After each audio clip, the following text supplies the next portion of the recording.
की कहानी क्या है, ऋषभ पंत को लेकर के कहानी कब से शुरू होती है। क्योंकि देखिए ऐसा नहीं था कि पिछले सीजन में हार के बाद ये तय हो चुका था कि ऋषभ पंत को चलता कर देंगे। रिकी पॉन्टिंग की विदाई तय की जा चुकी थी, लेकिन ऋषभ पंत की विदाई तय नहीं की गई थी। ऋषभ पंत को लेकर के तो ये टीम आगे बढ़ना चाहती थी, ये टीम खेलना चाहती थी ऋषभ पंत के साथ। बट जैसा मैंने कहा कि इन चीजों को लेकर के कहीं ना कहीं कश्मकश कहां से आनी शुरू होती है, उस पर बात करेंगे। तो शुरू से शुरू करते हैं। कई बार मैं इसके बारे में काफी कुछ आप लोगों को बता चुका हूं, लेकिन आज पूरी कहानी डिटेल में बात करते हैं। तो इसकी शुरुआत हुई थी जब दिल्ली कैपिटल्स का पिछला सीजन खत्म होता है। और जब पिछला सीजन खत्म होता है तो एक बार फिर से हार हाथ लगती है। और जब हार हाथ लगती है तो ये कहा जाता है कि यार सिंपल सी एक बात है, जीत नहीं रहे हैं, 6-7 सीजन हो चुके हैं, रिकी पॉन्टिंग को भी काफी टाइम उन्हें भी दिया जा चुका है, वक्त आ गया है कि अब आप रिकी पॉन्टिंग से आगे बढ़िए। और इसमें सिर्फ एक यही रीजन नहीं था कि रिकी पॉन्टिंग के हाथों जीत नहीं मिल रही है हमें। प्लेऑफ गए, 2020 का फाइनल भी खेला, 2 अलग अलग कप्तानों के अंडर भी खेला, चाहे वो श्रेयस अय्यर हो, चाहे वो ऋषभ पंत हो, वो सारी चीजें आपने देखी। बट ये भी शिकायत थी कहीं ना कहीं कि इन कोचेस को जो है ना, ये जो कोचेस हैं ये सिर्फ 2 महीने इंडिया रहते हैं, यहाँ की क्रिकेट ये फॉलो करते नहीं है। और क्योंकि ये यहाँ की क्रिकेट फॉलो नहीं करते हैं तो इनको यहाँ की क्रिकेटर्स के बारे में जो डोमेस्टिक में अच्छा कर रहे हैं उनके बारे में कुछ पता नहीं रहता है। तो पहली चीज तो ये कि ना तो ये 6-7 साल में हमें एक ट्रॉफी दिला पाए। दूसरी चीज ये कि हम जब चाहते हैं कि यार ये लोग ग्राउंड में जाके मेहनत करें, डोमेस्टिक क्रिकेट देखें इंडिया की, इनको डोमेस्टिक लड़कों के बारे में पता हो कौन अच्छा कर रहे हैं, उस वक्त पर आपको ये दिखाई नहीं देते हैं। तो ये 2-3 बहुत इंपॉर्टेंट पॉइंट्स थे जहां पर दिल्ली कैपिटल्स की मैनेजमेंट को, और अब तक ये अलग अलग नहीं हुए थे, अब तक ये जीएमआर और जेएसडब्ल्यू 2-2 साल के लिए संभालेंगे, ये मामला नहीं था। तो इन बातों पर म्यूचुअली दोनों पार्टीज एग्री करती है, दोनों 50-50% के ओनर है, दोनों पार्टीज एग्री करती हैं कि हाँ यार ये बात बिल्कुल सही है कि इस कहानी में कहीं ना कहीं हमें जो है वो अब एक नए किरदार की एंट्री चाहिए, या तो नया किरदार हो या उस पोजीशन पे किसी नए शख्स को लाया जाए। तो इस बात पर जीएमआर और जेएसडब्ल्यू की ये साझा राय होती है, म्यूचुअली वो एक बात पर आते हैं कि हमें एक देसी कोच चाहिए होगा, इंडियन कोच चाहिए होगा। बहुत बढ़िया। अब दोनों जो है वो एक इंडियन कोच की तलाश करते हैं, और एक इंडियन कोच की तलाश में सौरव गांगुली का नाम जो है वो सहमति की तरफ बढ़ता है कि भाई क्या सौरव गांगुली को हम कोच बना सकते हैं। अब इस बात को लेकर के हामी भरी जाती है, डिस्कशंस होते हैं, लेकिन फिर ओवरऑल ये तय किया जाता है कि नहीं, सौरव गांगुली को एज एन हेड कोच रहने देते हैं, हम इन्हें मेंटोर की भूमिका में लाते हैं, और हेड कोच किसी और को जो है वो हम रखते हैं, अपने साथ जोड़ते हैं। हेड कोच के जिस नाम का जिक्र मैं अब कर रहा हूं, उस नाम का जिक्र जीटी के साथ भी इससे पहले हो चुका था।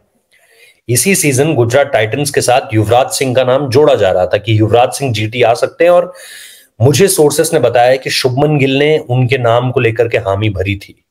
शुभमन गिल चाह रहे थे कि युवराज सिंह गुजरात टाइटंस के साथ आकर जुड़े। ये कई सोर्सेस ने बताया, और उन सोर्सेस ने इस बात को पुख्ता भी किया कि युवराज सिंह अगर गुजरात टाइटंस से जुड़ते तो शायद दिल्ली कैपिटल्स वाला मसला आता ही नहीं।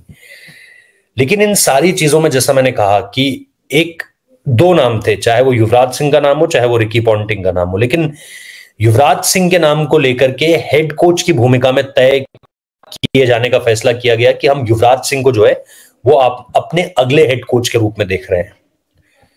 इन सारी चीजों को लेकर के ऋषभ पंत को भी ये चीजें कम्युनिकेट की गई, और ऋषभ पंत जैसा मैंने कहा मल्टीपल रिटेंशन मीटिंग्स का हिस्सा हो चुके थे। ऐसा नहीं है कि ऋषभ पंत को लेकर के पहले से ही ये तय किया जा चुका था कि नहीं ये हमारा अगला कप्तान नहीं होगा, और ऐसा भी नहीं है कि जीएमआर ग्रुप उन्हें कप्तान के तौर पर नहीं देख रहा था। बात बदली कहां से, उस चीज को समझिए। बात बदली यहां से जब ऋषभ पंत दुबई जाते हैं, यहां पर सारी चीजें तय होती है, सौरव गांगुली आएंगे, सौरव गांगुली के साथ साथ यहां पर युवराज सिंह भी होंगे। ऋषभ पंत दुबई जाते हैं, वहां पर एक को ओनर है दिल्ली कैपिटल्स के, उनका बर्थडे सेलिब्रेट होता है, जन्मदिन उनका सेलिब्रेट होता है, और दरअसल वहां से आने के बाद एक मीटिंग मुंबई में भी होती है। लेकिन दुबई की मीटिंग में ऋषभ पंत को यह शायद भनक लग जाती है कि जो वो चाह रहे हैं, जिस तरीके से वो फैसला लेना चाह रहे हैं, उस तरीके से उन्हें फैसले नहीं लेने दिए जा रहे हैं। अब सौरव गांगुली और युवराज सिंह के नाम को लेकर के वो इच्छा ट्रांसलेट होती भी नहीं दिखाई दे रही थी जो ऋषभ पंत ने जाहिर की थी, और इसको लेकर के दोनों जो ओनर्स थे वो भी काफी ज्यादा आपको सेटल्ड नजर आ रहे थे। युवराज सिंह और सौरव गांगुली का नाम अचानक से जो है वो बैकड्रॉप में आने लगा, मतलब उनके नाम को लेकर के ना तो उस तरह की चर्चा थी, और ये भी बात कही जा रही थी कि ऋषभ पंत ने जो सजेशन दिए हैं उनको जीएमआर ग्रुप मानने को तैयार नहीं है। जीएमआर ग्रुप वही ग्रुप है जो 2018 से पहले, यानी जब जेएसडब्ल्यू की एंट्री नहीं हुई थी, मैंने 16 का जिक्र इसलिए किया क्योंकि ऋषभ पंत उस साल से, अगर आपको याद हो, 1,90,00,000 रुपए में दिल्ली डेयरडेविल्स उन्हें लेती है। तब दिल्ली डेयरडेविल्स हुआ करती थी, और डीडी के साथ उस वक्त पर रॉयल चैलेंजर्स बैंगलोर और मुंबई इंडियंस ने भी ऋषभ पंत के नाम को लेकर के बोलियां लगाई थी। उस समय पर जीएमआर ग्रुप यानी किरण कुमार गांधी, उनकी अध्यक्षता में जब चीजें चल रही थी, तो वहां से लेकर अब तक का रिश्ता, ये बहुत पुराना रिश्ता है इन दोनों के बीच। ये नहीं चाह रहे थे कि ये रिश्ता इतनी जल्दी जो है वो स्प्लिट हो जाए, इतनी जल्दी स्प्लिट हो जाए, लेकिन ऋषभ पंत को कहीं ना कहीं ये भनक लग चुकी थी कि जो चीजें वो चाह रहे हैं, जिन चीजों को लेकर के उन्होंने नाम आगे बढ़ाए थे, जिन लोगों को वो चाह रहे थे दिल्ली में, उन लोगों की बजाय आप हेमंग बदानी और वेणुगोपाल राव को ले आए। वेणुगोपाल राव और हेमंग बदानी का टीम में आना, ये इस बात को तय कर चुका था कि ऋषभ पंत को रोकना बहुत ज्यादा मुश्किल हो जाएगा। बिकॉज जो सुनने में आ रहा है वो यही आ रहा है कि ऋषभ पंत इन सारी चीजों से काफी ज्यादा खफा थे कि उनसे जो चीजें पूछी गई और उन्होंने जो चीजें बताई, उन चीजों पर फिर अमल नहीं किया गया, उन चीजों को एग्जीक्यूशन नहीं मिला। उन्होंने सजेशंस दिए, उन्होंने कई नाम सुझाए, कई नामों पर उन्होंने एग्री किया कि हाँ ये नाम चाहिए, ये नाम चाहिए, ये होने चाहिए कोच की पोजीशन पे, वो होने चाहिए मेंटोर की या डायरेक्टर की पोजीशन पे, बट उन नामों के खिलाफ जाया गया। और उसके बाद आपको साफ तौर पर पता था कि अब यहां से ऋषभ पंत को रोकना बहुत ज्यादा मुश्किल हो जाएगा। हुआ एग्जैक्टली वही।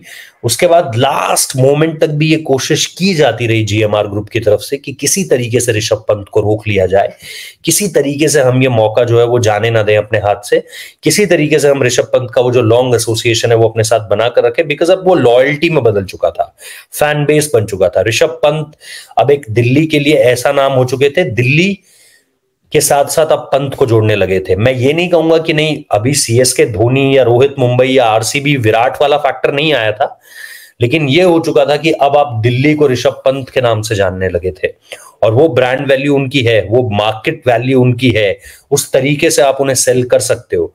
लेकिन सबसे बड़ी बात ये थी कि उनको रोकने के लिए आपके हाथ में जो चीजें थी, आपने उन चीजों से इनकार कर दिया था। आपने जिन चीजों को एग्जीक्यूट किया वो ऋषभ पंत के कंप्लीटली अगेंस्ट चली गई।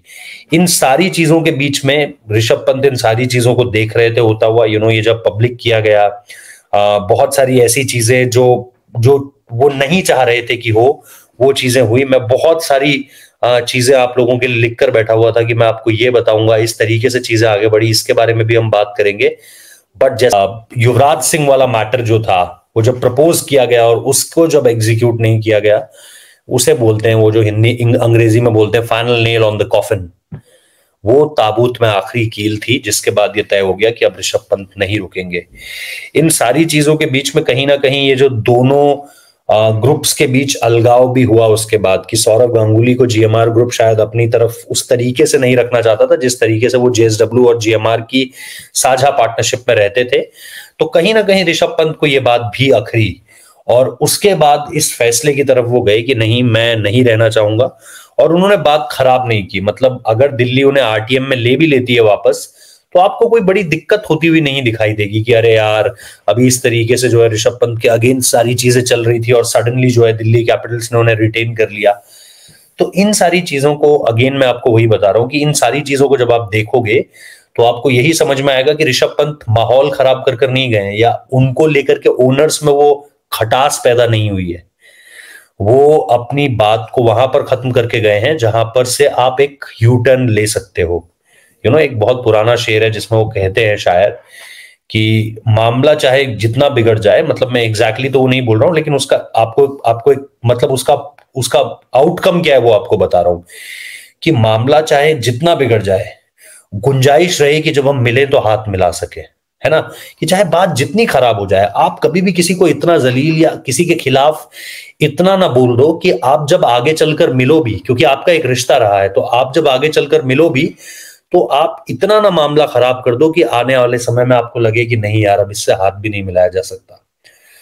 तो उस तरह की सिचुएशन जो है वो यहां पर आपको होती हुई दिखाई दे सकती है कि ऋषभ पंत ने जिन टर्म्स में मामलों को खत्म किया है, उसमें अगर आने वाले समय में वो एक तरीके से वापस भी जाते हैं तो मामला उतना ज्यादा बिगड़ेगा नहीं। हालांकि कप्तानी की बात उसके बाद भी है कि कप्तानी अगर उन्हें नहीं मिलती है तो फिर वो किस तरीके से रुकेंगे, कैसे आप उन्हें रोकोगे, वो एक बहुत बड़ा मसला है।